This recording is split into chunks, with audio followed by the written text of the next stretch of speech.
The lesson topic for this video is graphing linear equations. And in this video we will talk about all three forms of linear equations, and those are slope-intercept, standard, and point-slope form. Let's remember that slope-intercept form is probably the most recognized form for linear equations, and that is y equals mx plus b. And write down what you need to here. I know a lot of this is review. M is your slope, and B is your y-intercept, and the x and the y represent any point that exists on the line. So there's an infinite number of values of x and y coordinate pairs that will be on the line for this equation. The second form, standard form, probably a little less recognizable, but we use it a lot, is ax plus by equals c. In ax plus by equals c, in standard form, again, the x and the y represent any point that exists on that line. And other than that, a, b, and c, we're not going to be talking about specifically what they represent, anything like that, but we will use the numbers that we put in for those variables to help us graph it. More on that in a little bit. And the third type is point-slope form. Point-slope form is y minus y1, that's a 1 there, equals m times the quantity x minus x1. All right, so let's talk about each of those variables as well. M still stands for slope, just like it did here. Okay, M is slope. And then the x and the y that don't have the subscript 1, so not these, but these two here, x and y here, those again are the same x and y from our other two equations that represent all points that exist on that line. And then the x1 and the y1 right here is representative of one specific point that we know that is on the line. And that's why this one, point-slope form, can be so handy, is if we know one point on the line, we can learn a lot about it by using this equation here. Again, more on that as we go. So let's start by graphing an equation in slope-intercept form. All right, so there's the example we're going to look at right there. Y equals negative 2 over 3x plus 6.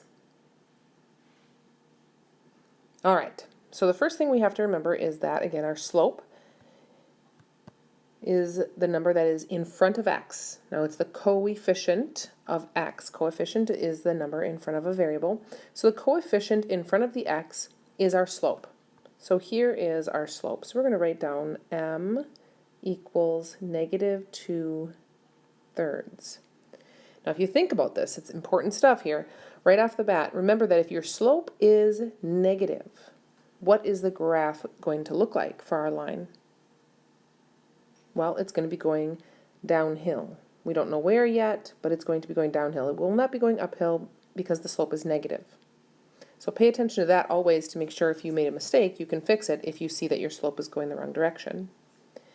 The second thing we need to know in order to graph is the b value. B stands for our y-intercept, right? A y-intercept is where does this line intersect the y-axis. So where on this vertical line does our graph or our line cross through, right? And b in this case is positive 6. All right, so a way to remember how to use these numbers for m and b to help us graph this line, I always say, let's begin with b and move with m. So if that helps you, you can jot that down. So begin with b and move from that b value using your m value. All right, so we're going to begin with 6 on our, again, y-axis. Right here, 6 is our y-intercept. We know there is a point on the y-axis at 6 because it's our y-intercept. So we begin there, And now we move using this slope. So from this point right here, we know we need to go down 2, because it's negative, and right 3. Remember that slope is rise over run. Rise over run. So we're going to rise negative 2, and we're going to run 3 to the right. So down 2, 1, 2. I'm just going to kind of show you first from here. Down 2 and right 3. Down 2, right 3. So down 2, right 3 will give us this point right about here. And now we know that there's another point on the line right at that location. So we can now draw the line that goes through both of those points, and we know that is our line. And I like to put arrows on the end showing that the line continues infinitely in both directions. All right, so that's good for now for slope-intercept form. Hopefully that looks a little familiar. All right, so our second type of line type is standard form. So standard form looks like this. Here's an example, 3x plus 2y equals 12. Notice, looks very different from slope-intercept form. One of the most important things you need to be able to do here as we start the course is recognize the differences between the equations so that you know which route to use to graph them. When you see standard form, you're going to want to always go to what I like to call the teeny tiny table. And we know we can always graph lines using a table for x and y values. We can put a number in for x and find the output for y. Put another number in for x, find the output for y. In fact, we could have graphed this one using a table, but instead we use the shortcut with m and b. So this is a little shortcut for standard form, the teeny tiny table. And when we use the teeny tiny table, what we're going to do is we're going to put a 0 in for x in our equation and find the y output. And then we're going to put in a 0 for y and find what the x value is with that y value. And then we're going to plot those 2 points on our coordinate plane and then draw the line between them.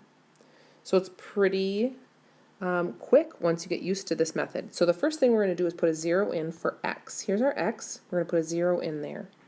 So we have 3, and then we're going to put a 0 in for x, plus 2y equals 12. Now what's nice is whenever you put a 0 into an equation, when multiplying by 0, it becomes 0, which makes it a lot easier to simplify. So this 3 times 0 right here becomes 0.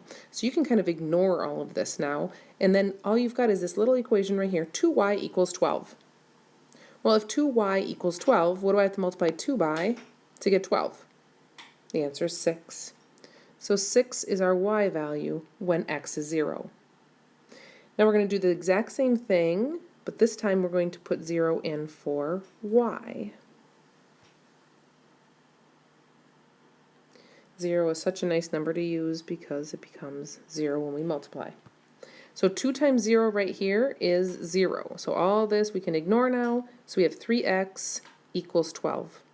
3 times what number gives us 12? The answer is 4. So now we have in our teeny tiny table 2 xy coordinate pairs, which means they're points on this coordinate plane to draw the graph of the line. So we're going to go ahead and plot those 2 points, 0, 6. All right, so 0, 6. Don't make a mistake with plotting this. That would be a bad deal. So x is 0. So when x is 0, here's our x-axis. When x is 0, y is 6. That's going to be right here. And I'll color or put a point on with the same color, that orangish color. So there's 0, 6.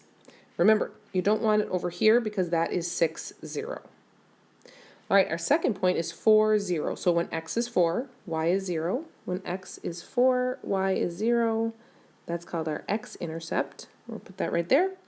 And now that we have 2 points that we know are on the line, we can draw the line.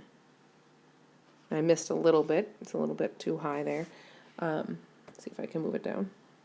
Nope. So a little bit off there.